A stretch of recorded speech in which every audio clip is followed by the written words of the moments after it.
آپ کی جو پھوپھی حضرت امیمہ رضی اللہ تعالی عنہا یہ ان کی بیٹی ہیں. آپ نے ان کا سب سے پہلے رشتہ خود ہی طے فرمایا تھا حضرت زید بن حارثہ کے ساتھ. جب ان کے ساتھ آپ نے طے فرمایا اور پیغام بھیجا تو گھر والوں نے کہا ہم آپ کو نا سوچ کے بتاتے ہیں. اللہ نے قرآن مجید کی آیت نازل فرما دی وَمَا كَانَ لِمُؤْمِنٍ وَلَا مُؤْمِنَةٍ إِذَا قَضَى اللَّهُ وَرَسُولُهُ أَمْرًا أَن يَكُونَ لَهُمُ الْخِيَرَةُ. فرمایا کہ جب اللہ اور اس کے رسول فیصلہ فرما دیں تو پھر کسی کو کوئی اختیار نہیں ہے کہ وہ اس میں اپنی مرضی سے کوئی نہ کوئی بات کہے کہ میں یہ کرتا ہوں میں یہ کرتا ہوں. جب ان تک یہ آیت کریمہ پہنچی تو انہوں نے کہا کہ ہمیں یہ رشتہ منظور ہے. نبی پاک نے نکاح فرما دیا. چونکہ حضرت زید آقا کریم علیہ السلام کے منہ بولے بیٹے تھے, موتا بننا اس کو علماء کی زبان میں کہا جاتا ہے. حضرت زینب بنت جہش کی طبیعت میں تھوڑا سا جذباتیت تھی, جلدی اور تیزی تھی آپ کی طبیعت میں. یہ شادی زیادہ دیر نہ چل سکی. حضرت زید نے آقا کریم علیہ السلام کی خدمت میں کہا کہ حضور یہ معاملات ہے, فرمایا طلاق دے دو. جب انہوں نے طلاق دے دی اللہ نے وحی کے ذریعے محبوب پاک علیہ السلام سے فرمایا کہ آپ ان سے نکاح فرمائیں گے. اچھا, جب وحی کے ذریعے فرمایا نا تو آقا کریم علیہ السلام نے دل میں ہی سوچا کہ یہ زید تو میرا منہ بولا بیٹا ہے, اور عرب کا کلچر یہ تھا کہ وہ اس بیٹے کو سگے بیٹے کی طرح سمجھتے تھے اور وراثت میں بھی حصہ دیتے تھے. تو اگر میں نکاح کروں گا تو یہ کہیں گے کہ بہو سے نکاح کر لیا, یہ تو ایک نیا محاذ کھل جائے گا. اللہ نے قرآن مجید میں اس چیز کو بھی بیان فرمایا واللہ احق ان تخشى, محبوب لوگوں سے نہیں, حقدار اللہ ہے کہ اس سے زیادہ ڈرا جائے. ہم ہیں نا, اللہ نے ہم ہیں نا, ہم سارے اسباب بنا دیں گے. علماء فرماتے ہیں محبوب پاک علیہ السلام کو اس لیے فرمایا تھا کہ ان کی بیوہ سے آپ نکاح فرمائیں کہ اس رسم کو بھی ختم فرمانا تھا کہ منہ بولا بیٹا حقیقی بیٹے کی طرح نہیں ہوتا ہے. محبوب پاک صلی اللہ علیہ وسلم کو حکم فرمایا میرے رب نے کہ آپ نکاح کا پیغام بھیجیں, اور کمال یہ ہے میرے حبیب پاک نے اسی زید بن حارثہ کو کہا کہ میرے نکاح کا پیغام زینب کی طرف لے کے جاؤ. اب یہاں پر یہ بڑی خوبصورت بات, اور ناظرین بھی اش اش کر اٹھیں گے. میں نے جب پڑھا تو میری طبیعت فریش ہو گئی, یقین فرمائیں.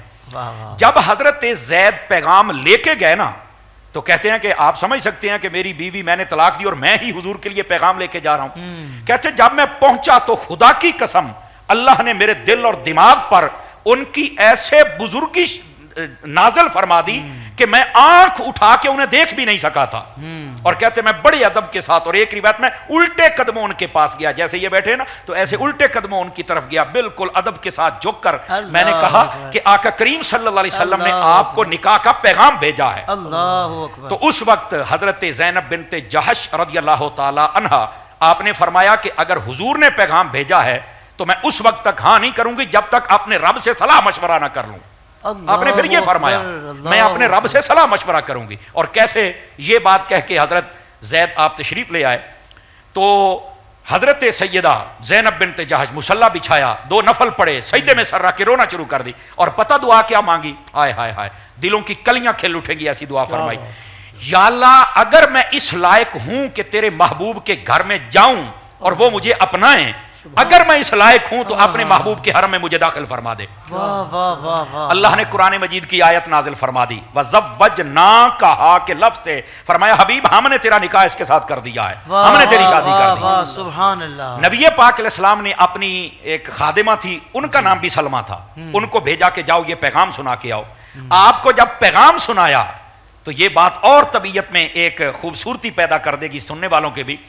آپ نے جب سنا کہ اللہ نے فیصلہ فرما دیا کہ تمہارا نکاح حضور کے ساتھ ہو گیا ہے, آپ نے جب یہ سنا جتنا زیور پہن کے بیٹھی تھی سارے کا سارا اللہ کی راہ میں خیرات کر دی. سبحان اللہ. بہت سارا مال و دولت اللہ کی راہ میں خیرات کیا.